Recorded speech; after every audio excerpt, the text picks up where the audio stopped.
जय श्री श्याम भक्तों, आज है नवरात्रि का तीसरा दिन। माँ चंद्र घंटा को समर्पित है। नवरात्रि के तृतीय दिवस में यानी कि तीसरे दिन माँ चंद्र घंटा की पूजा की जाती है। माँ चंद्र घंटा को परम शांतिदायक और कल्याणकारी माना गया है। इनके मस्तक पर घंटे का आकार का आधा चंद्र है, इसीलिए इन्हें माँ चंद्र घंटा कहा जाता है। अन्य विशेषताओं की बात करें तो इनके शरीर का रंग स्वर्ण के समान है। माँ चंद्रघंटा देवी के 10 हाथ है। इनके हाथों में शस्त्र अस्त्र विभूषित है। इनकी सवारी सिंह है।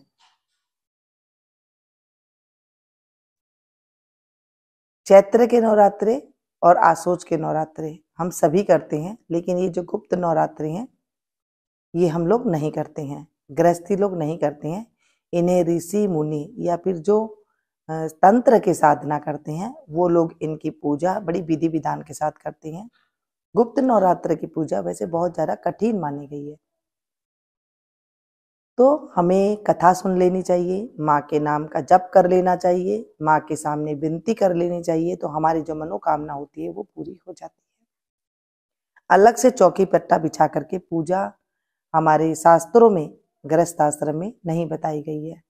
इसीलिए जो सबके सामने आते हैं वो 2 नवरात्रे आती हैं, चैत के और आशोज के। अब हम पूजा विधि बता रहे हैं। पूजा प्रारंभ करने से पहले माँ चंद्र घंटा को केसर और केवड़ा जल से स्नान कराएं। इसके बाद उन्हें सुनहरे रंग के वस्त्र पहनाएं। इसके बाद माँ को कमल और पीले गुलाब की माला चढ़ाएं। इसके उपरांत मिठाई, पंचामृत और मिश्री का भोग लगा दें। माँ चंद्र घंटा को प्रसन्न करने का मंत्र ये है, या देवी सर्वभूतेषु माँ चंद्र घंटा रूपेण संस्थिता नमस्तस्यै नमस्तस्यै नमस्तस्यै नमो नमः। हे माँ, हमारी सबकी मनोकामना पूर्ण करो। अब हम पौराणिक कथा सुनते हैं। माँ चंद्र घंटा की पौराणिक कथा के अनुसार जब दैत्यों का आतंक बढ़ने लगा तो माँ दुर्गा ने माँ चंद्र घंटा का अवतार लिया। उस समय असुरों का स्वामी महिषासुर था, जिसका देवताओं से भयंकर युद्ध चल रहा था। महिषासुर देवराज इंद्र का सिंहासन प्राप्त करना चाहता था। उसकी प्रबल इच्छा स्वर्गलोक पर राज करने की थी। उसकी इस इच्छा को जानकर सभी देवता परेशान हो गए और इस समस्या से निकलने का उपाय जानने के लिए भगवान ब्रह्मा, विष्णु और महेश के सामने उपस्थित हुए। देवताओं की बात को गंभीर तरह से सुनने के बाद तीनों को ही क्रोध आया। क्रोध के कारण तीनों के मुख से जो ऊर्जा उत्पन्न हुई उससे एक देवी अवतरित हुई, जिन्हें भगवान शंकर ने अपना त्रिशूल और भगवान विष्णु ने चक्र प्रदान किया। इसी प्रकार अन्य देव देवताओं ने भी माता के हाथों में अपने अस्त्र सौंप दिए। देवराज इंद्र ने देवी को एक घंटा दिया। सूर्य ने अपना तेज और तलवार दी। सवारी के लिए सिंह प्रदान किया। इसके बाद माँ चंद्र घंटा महिषासुर के पास पहुंची। माँ का ये रूप देखकर महिषासुर को ये आभास हो गया कि उसका काल आ गया है। महिषासुर ने माँ पर हमला बोल दिया। इसके बाद देवताओं और असुरों से भयंकर युद्ध छिड़ गया। माँ चंद्र घंटा ने महिषासुर का संहार किया। इस प्रकार माँ ने देवताओं की रक्षा की।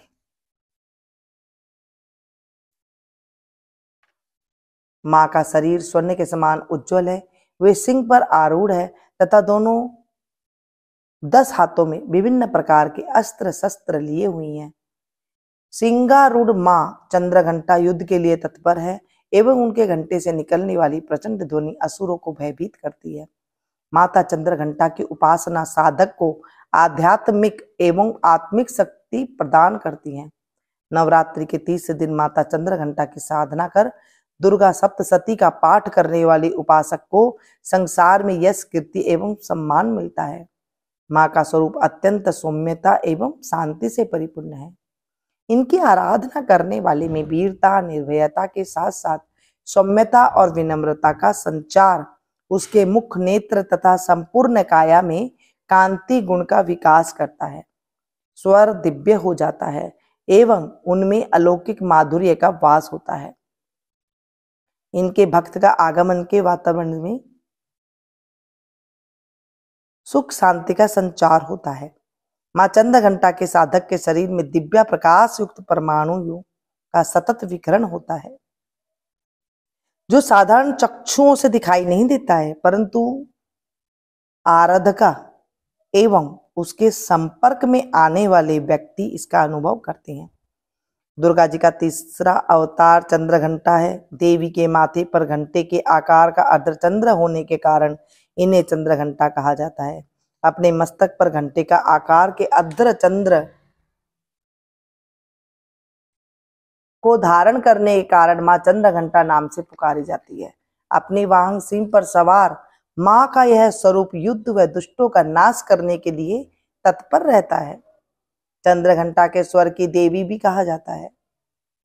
मां दुर्गा की तीसरी शक्ति का यह स्वरूप परम शांतिदायक एवं कल्याणकारी है। इसलिए कहा जाता है कि हमें निरंतर उनके पवित्र विग्रह को ध्यान में रखकर साधना करना चाहिए। उनका ध्यान हमारे इस लोक और परलोक दोनों के लिए कल्याणकारी और सद्गति देने वाला है। बोले शेरावाली माता तेरी सदा ही जय। हे शेरावाली माता, आज हमने आपकी कथा का स्मरण किया है। इस कथा में कोई भी भूल चूक हो गई हो तो उसे माफ करना, अधूरी है तो हे मेरी मैया रानी इसे पूरी करना, पूरी है तो इसे स्वीकार करना। हे मेरी मैया रानी, इस कथा को जो सुने सुनाए हुंकारा भरे उनके जीवन से कष्टों की निवृत्ति करना, उनके जीवन में भी सुख शांति समृद्धि ऐश्वर्य की वर्षा करना। इस कथा को आप भी अपनों के साथ शेयर कीजिएगा ताकि आपको भी कथा सुनाने का फल मिल सके। हम जब कथा का स्मरण करते हैं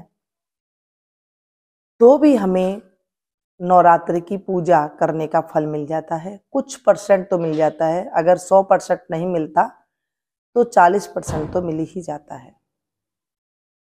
आज हमने चंद्रघंटा की तीसरे दिन की कथा का स्मरण किया है।